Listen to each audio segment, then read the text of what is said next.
Yeah, I shake. So it's been a while, but yeah, we gonna build. So I'm gonna break down karma one more time, but I made a chart for it just to, you know, put it out there symbolically, the same way our ancestors do and did. And yeah, we should get it. And for those that don't get it from here, I'm gonna tell you a reason why you probably don't get it, right? So let's build on karma.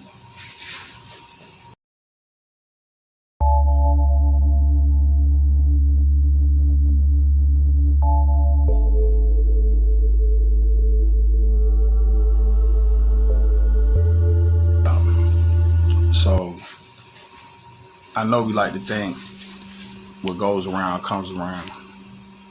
And I know it sounds pretty logical, but it's really not though. Because if you look at the initial circumstances you were even born into, that kind of sets the stage to the kind of journey you're going to have, trials and tribulations you may go through. So from the beginning, you didn't earn any of this. You know what I'm saying? Where is the karma for that? But I'm gonna break that down. But first, let's go into the chart because I made this up. I drew this up. Like I said, to be symbolic, the same way our ancestors do, speaking symbols, right? So this right here is before karma. This is what they call the feminine principle. Just straight chaos. It's nothing. But that's what I'm trying to explain. Chaos is nothing. It's the potential of everything. Now this blackness right here is where you pull everything from, right? So this right here is the beginning of karma. You see? Now, in our spiritual circles, we call this life. You know, this circle right here represents a circle of ideas. See, that circle of ideas is confusion. It's, who you rock with, the Lakers or the Jazz or something like that. That dot in the middle is the destination. So this is fulfilling your karmic duty, following this pattern and making yourself back to where you're supposed to be, which is balanced in the middle. And this little dot is also what we call the soul. This little dot is also that white chakra above your head that we call the soul star, but it's really your soul that's at the bottom of you. A little itty bitty dot of light. That's why I said, heaven is not on high, heaven is on low. Heaven is not super big, heaven is infinitely small. It's back in the root chakra. But anyway, now let's look at karma again. This little dot right here, right? From that dot comes the reason why this is the definition that I gave karma. Karma is a chain of events that happen, are happening, and must happen. And this is that right here. You see? Karma is everything that's expressed. It's here. That's the cause. Everything that we go through, every experience that can be experienced, is the effect. This is where it's at. Right?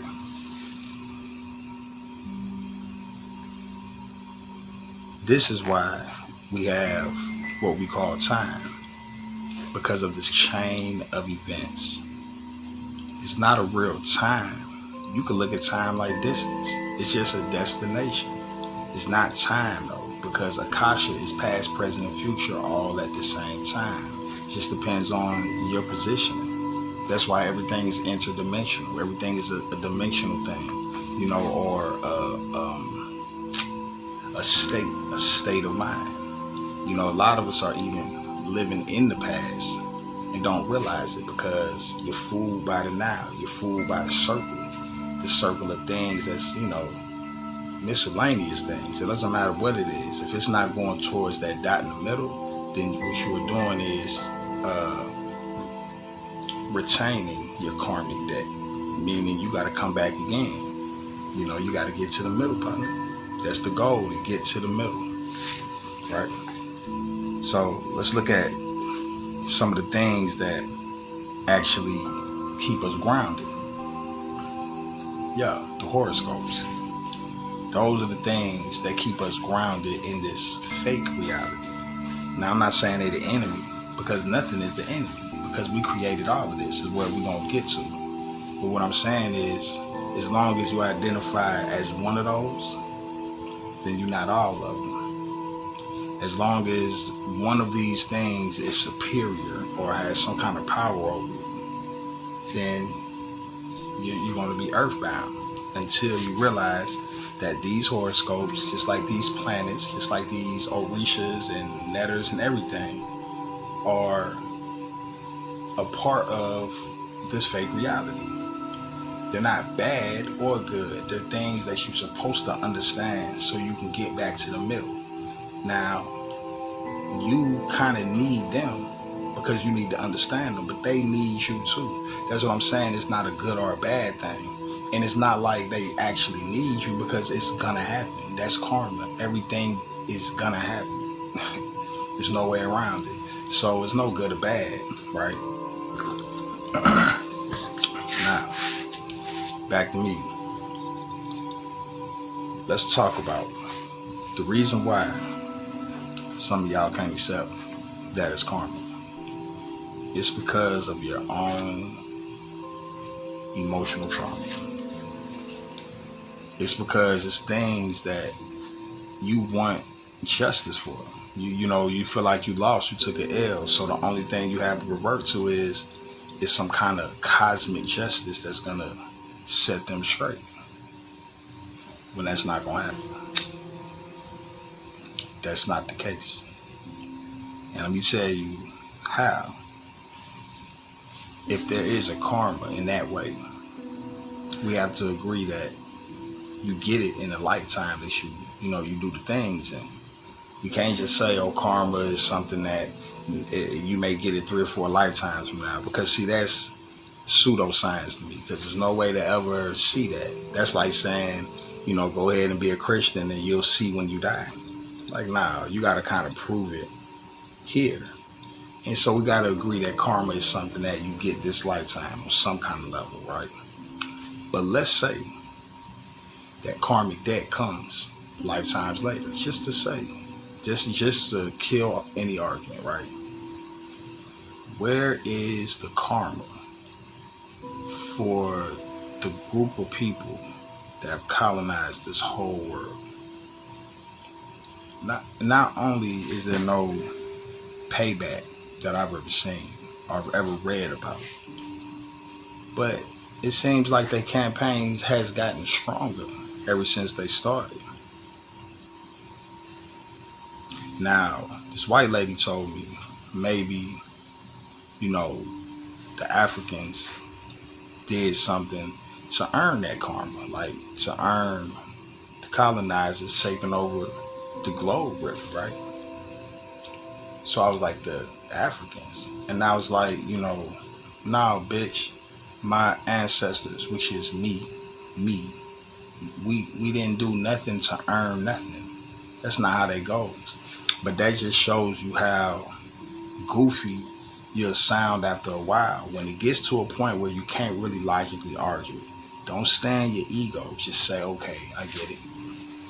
What about slavery? How is slavery? How did these group of people colonize the whole world?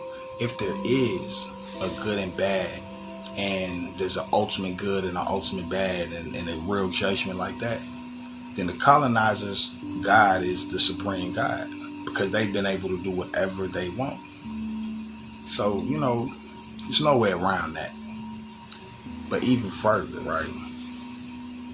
When you get into this consciousness, you're proclaiming that you are that judge. That's I am my I'm Brazil, my eye. That's what balance means. My eye, judgment. I'm my own judgment. You are too. You your own judgment. There's no ultimate good or evil. And I'm going to tell you, the reason why you feel that way is because of trauma. If you can't see it still, that, you know what? Everything, good or bad, is simply my opinion. Because ultimately, there's no way you can prove anything to be good or bad. And the ones that fight it, that's because of the trauma. So you need to know that you didn't deserve anything to happen to you. And guess what? The way you've been traumatized and damaged and it made you away, look at the stuff you did to people based on your own trauma. Do you deserve whatever they're thinking?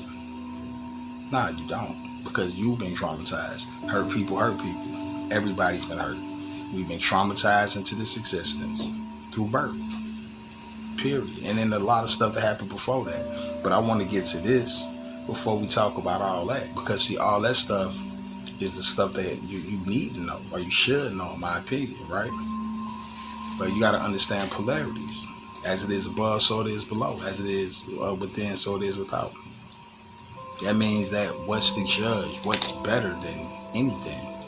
As it is above is the highest frequency. It's the same as below, which is the lowest frequency. It's just varying degrees. So, where is the good and the evil? And don't forget about the colonizers. Where is justice? You don't get it when you die. If that's the case, then you should be a Christian or a Muslim or somebody that's subordinate. Because that's what they're saying. They say, do what you do in this life and don't worry about seeing any kind of proof or retribution or nothing. It's just when you die, you'll get it. We conscious, we past that. We able to do things in real time and get real results right now. So why wouldn't you look at karma the same way? If the universe is mental and the mind is all, then what thing is happening out here that you not setting up to happen? But what about the stuff like the sun and all that stuff that was already here? That was you too, just way before. Some more stuff that we can build on and you can completely understand. But you can't if karma is real. If karma is real, that means that there is somebody else outside of you that's judging what's going on and they're saying, yeah, don't worry, I'm going to get them. I'm going to get them one day. So you can just rest assured, you can feel good and justify it because I'm going to get them one day. That's not going to happen. There's nobody out there like that. And for those that got a little spiritual and say, well, nah, not no God, but the ancestors going to come back. Well, yes, we are here. That's what I'm saying. The ancestors are back right now to understand shit like no karma so that we can get our get back for whatever that is. But yeah, for those that revert to that, saying the ancestors, well, that's us. We are the ancestors. We resting in peace right now. Meaning we resting as we gather our pieces. Y'all got to get with it. Karma don't exist if the universe is mental and the mind is all and every cause has an effect. And as it is above, so it is below. Then how does karma exist? In the way you think. Pay your karmic debt by learning yourself. And always remember, when you think everything what goes around comes around, well, how many thousands of years is a certain groups of people going to colonize this whole planet without any retribution, without any get back? So is what goes around really coming around? Or are they dealing with this stuff that you should be dealing with no conscience? Because as long as they believe in themselves, then what's wrong with it? Is a KKK member wrong for killing the black man? Yeah, to me, to you maybe, but to him, is it? Ain't that what he's supposed to do based on his ideology? I know it's hard to accept shit like that. That's not wrong. It's only wrong to you and me. It ain't wrong to him. So is that just his opinion? But then my opinion that is wrong, that's the overall opinion? Nope. Even though what he did is horrible, it's still just horrible in my opinion. Because they looked at the Black Panthers the same way. So, yeah. Is karma real or is your power real? That's the question. Y'all stay woke, man.